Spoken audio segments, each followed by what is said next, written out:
BMW's homologation special M1000RR superbike model has been around since 2021, and it's the bike that forms the basis of their factory WSB racer.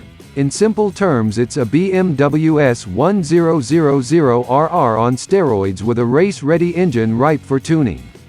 But TT wins aside, it hasn't had the success BMW would have liked on track, so for 2023 they produced a new version.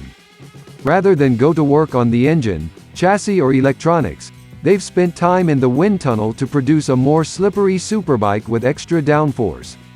Not only does the M1000RR new aero look wild, but it makes a significant difference to the way it handles.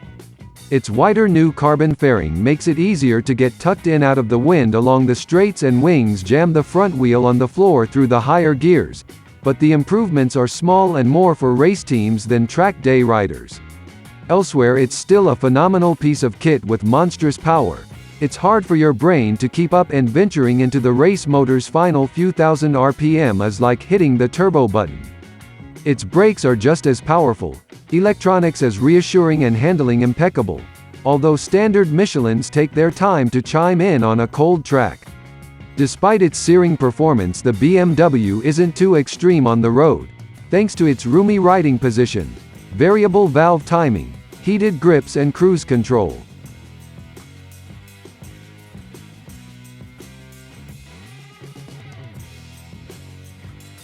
Chassis, suspension, and brakes are all unchanged for 2023, but a wider new fairing increases claimed top speed from 190 miles per hour to 195 miles per hour. You'd need a ton of extra power to achieve the same result at those speeds, especially on a bike with wings, which demonstrates just how important aero is. We tested the 2023 M1000RR at Cadwell Park, where you'll only see 160 miles per hour odd along the straights, but the new fairing and tall screen still encases you in the kind of eerie still pocket of air that you won't experience on any other production superbike. There's less wind noise and buffeting on the road at motorway speeds. Not only is the new fairing functional, it's a sumptuously finished work of carbon fiber art. The fairing bracket is now carbon fiber. BMW says the huge new boomerang-shaped carbon fiber wings are designed to pin the front wheel to the tarmac at high speed. They also load the front wheel in fast corners to give the rider more grip and confidence. At 186 miles per hour, downforce on the wings increases from 16.3 kilograms to 22.6 kilograms, which is equivalent to an almost full sack of Lincolnshire's finest Maris Piper potatoes perched over the front end.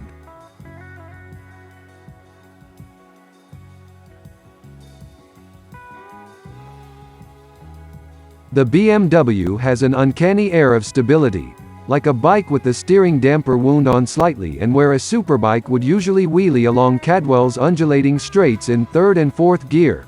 The M1000RR's front wheel stays welded to the tarmac. It'll still take off over the mountain if your name's Josh Brooks. Working in harmony with the new fairing, the M1000RR has a new carbon fiber front mudguard that wraps around the fork legs to further smooth airflow.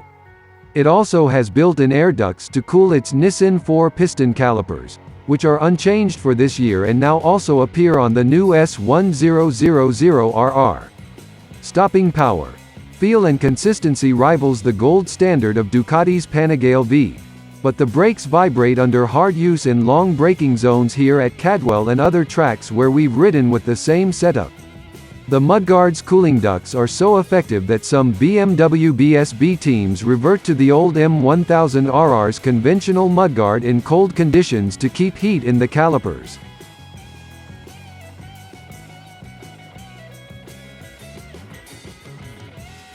Mechanically and electronically, the new MRR is unchanged from the 2021 BMW M1000RR.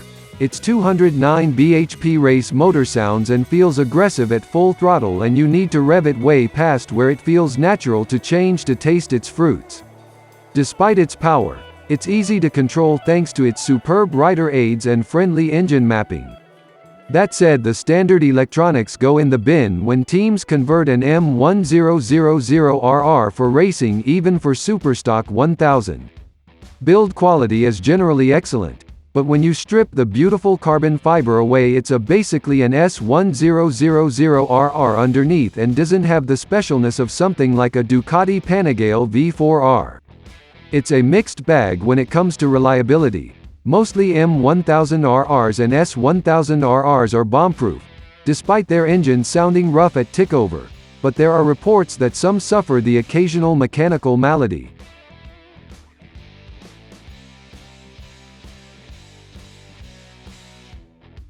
As before, the M1000RR comes with a full array of electronic rider aids, full-color Bluetooth dash, Nissan brakes, mechanically adjustable Marzocchi suspension and carbon fiber wheels, fairing and wings. A £5,100 million competition package is also available and includes adjustable billet alley levers and foot pegs, carbon parts, a low-friction DLC-coated chain, GPS lap timer activation, pillion seat and pegs. It also comes with carbon fiber front wheel covers that give the BMW's front end a look reminiscent of a fully enclosed 1950s dustbin fairing and add to its visual drama. The covers also used in cycling and the back wheels of Moto3 racers. Smooth airflow over the BMW's front wheel and claim to come into effect over 150 miles per hour. It's hard to feel any benefit in isolation, but they don't affect the handling in any negative way.